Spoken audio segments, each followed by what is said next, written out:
ng Carmona. Meron din po tayong ginagawang lecture on RA 9262 and drug awareness and arrest among advocacy support group.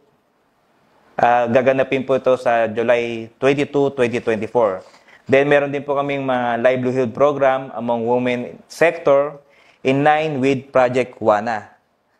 At Brigada Eskwela po, sisimulan po namin yan ng July 22 to 27, 2024.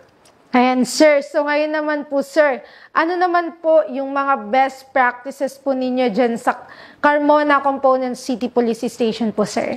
Okay po, nabanggit ko na po kanina pero ulitin ko po, yung Oplan Acts Initiative po ng Carmona, ito po ay na-consider po or napansin po ng ating DRDO ni Sarah Rodriguez.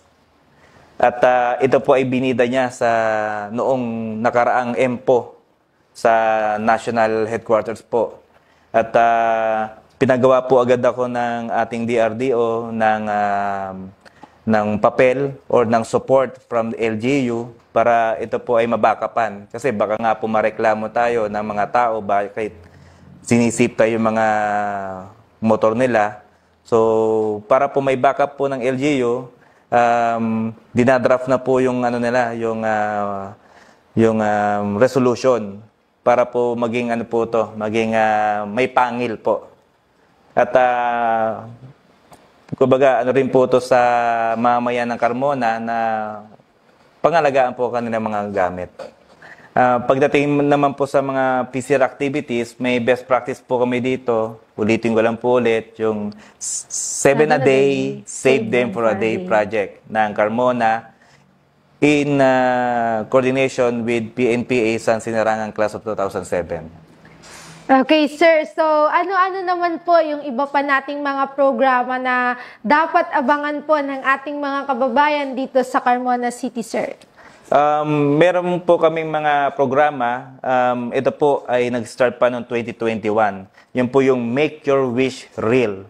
Kumbaga ito po yung mga simpleng kahilingan ng mga kabataan, mga estudyante ng Carmona.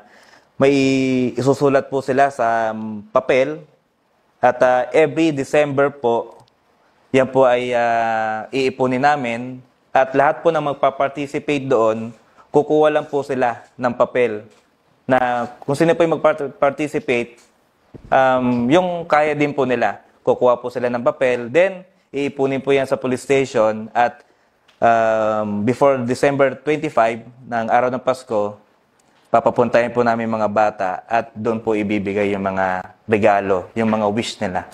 Yun po.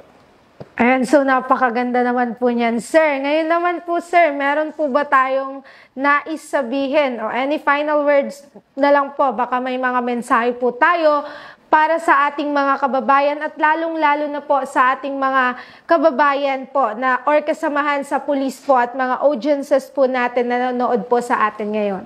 Okay po. May tagline po ako bilang police, no? Our own safety is our own responsibility. And dahil po police tayo, and that is our priority. Pangalagaan po natin yung ating sarili, yung ating gamit, yung ating mga mahal sa buhay, upang sa ngayon, hindi po tayo masangkot o mabiktima ng kahit anong krimen. Pero ang Carmona po, ang mga pulis po ng Carmona ay nandyan lang po upang kayo ay bantayan, siguraduhin po na kayo ay ligtas. Pero sana po, tulungan nyo po kami na pabantayan nyo rin po yung mga sarili nyo at may report po sa amin yung mga gumagawa po ng mga krimen sa ating lugar. Ayan, napakagandang tagline. Our own safety is our own responsibility. Ayan, so baka may nais pa po tayong batiin at pasalamatan po, sir. Unang-una po, baka magalit, no? Binabati ko po yung aking asawa, Madam Catherine Ison, at ang aking anak, Jeff Matthew, sa bumubuo po ng Carmona Component City Police Station. Trabaho lang tayo. Mas magandang mapagod sa pag-iikot kaysa mapagod sa pagsosolve ng kaso.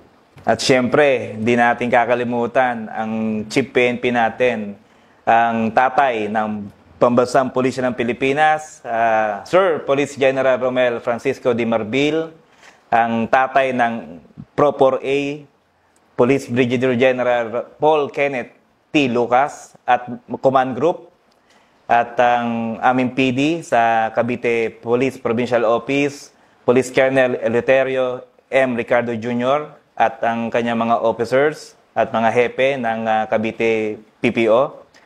Ang Chief ng RPCADU 4A, si Ma'am Police Colonel Merdrid Patam, at syempre ang Chief RPIO, si Ma'am Police Lieutenant Colonel Ciudadel Gawiran. At sa lahat po ng mga kapulisan ng Police Regional Office Calabarzon at sa mga audiences po namin na nanonood ngayon, sana po ay suportahan nyo ang mga programa ng Carmona Component City Police Station. Sa RPIO at RPCADU 4A, maraming salamat po sa pag-anyaya nyo sa amin. Isang karangalan na isa po kami sa naging guest nyo sa programang ito upang maiulat din sa komunidad sa Calabarzon ang aming mga gawain at accomplishments. Dahil sa bagong Pilipinas, ang gusto ng pulis, ligtas kayo. Muli po, maraming salamat at mabuhay po tayong lahat. Maraming salamat din po, sir. Okay po, bago po tayo magtapos, please follow, like, and share din po ang aming FB pages, PKG Calabarzon New Account, ang FB page po ng PKG Tagapag-Ugnay, at sa lahat po ng RPCADU's Facebook pages nationwide, ang FB page ng PRO Calabarzon, at syempre, ang FB page ng Cavite Police Provincial Office. Muli ang pasasalamat namin sa ating naging panauhin sa umagang ito, ang napakagwapong Chief ng Carmona Component City Police Station, Police Lieutenant Colonel Jefferson Ison. Maraming salamat po, sir. Ang aming taus-pusong pasasalamat sa lahat ng kapulisan ng PRO Calabarzon, sa mga naka-duty 24 oras, LGUs, NGOs at ating mga force multipliers na ating katuwang sa pagpapanatili ng kaayusan at katahimikan sa Calabarzon. Tunay kayong mga bayani ng makabagong henerasyon. Tayo po ay laging mag-iingat at dalangin po namin ang kaligtasan ng bawat isa. Mula dito sa tanggapan ng RPCADU 4A, ako po ang inyong tagapag-ugnay, Patrol Woman Priscel May T. Urbano. Magkita-kita tayong muli para sa mga bagong updates at napapanahong impormasyon. Ito pa rin ang inyong programang Usapang Pulis at Komunidad sa Calabarzon.